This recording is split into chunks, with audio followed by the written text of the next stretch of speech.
হরিণাকুণ্ডিতে দুঃসাহসী চুরির চেষ্টা, পরিবারের সহায়তায় রক্ষা, সরঞ্জাম ফেলে পালালো চোর। হরিণাকুণ্ড উপজেলা হরিশপুর গ্রামে এক দুঃসাহসী চুরির চেষ্টার ঘটনা ঘটেছে। পরিবারের সদস্যের সাহসিকতা ও চিৎকারে বড় ধরনের ক্ষয়ক্ষতি থেকে রক্ষা পেয়েছে একটি পরিবার। চোরচক্র স্বর্ণ অলংকার নিতে ব্যর্থ হলেও একটি মোবাইল ফোন নিয়ে পালিয়ে গেছে। তবে তাড়াহুড়া করে পালানোর সময় ঘটনাস্থলে নিজেদের ব্যবহৃত দেশি অস্ত্র ও পোশাক ফেলে গেছে তারা।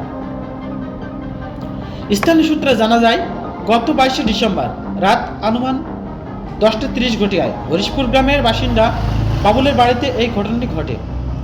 তীব্র শীতের রাতে পরিবারের সবাই যখন গভীর ঘুমে আচ্ছন্ন, তখন একদল চোর দেশি অস্ত্রে সজ্জিত হয়ে কৌশলে ঘরের ভিতরে প্রবেশ করে। চোর চক্রটি ঘরের ডয়ার থেকে স্বর্ণালংকার লুটের চেষ্টা চালাচ্ছিল। এ সময় হঠাৎ বাবুলের স্ত্রী জেগে ওঠে এবং চোরেদের উপস্থিত টের পেয়ে চিৎকার শুরু করে।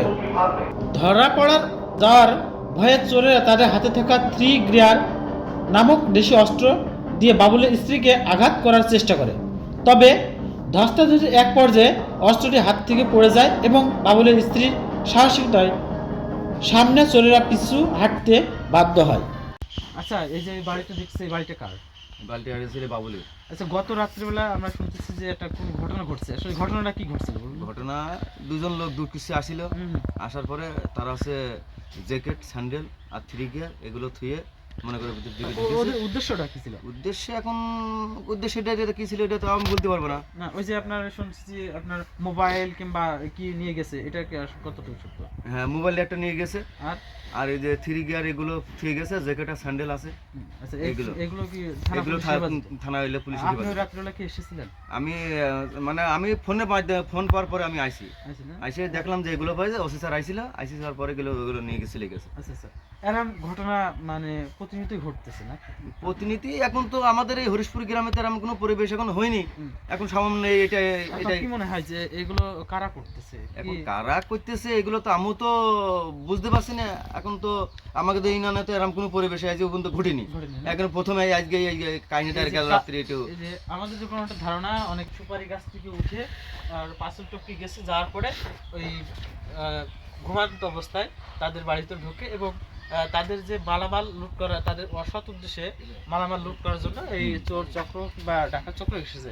স্থানীয় লোকজন তারা জানাচ্ছে যে, এবং বাবুল স্ত্রী জানায় যে তাদের ঘরে থাকা একটি মোবাইল, কিছু স্বর্ণ অলংকার নেওয়ার জন্য চেষ্টা করছিল।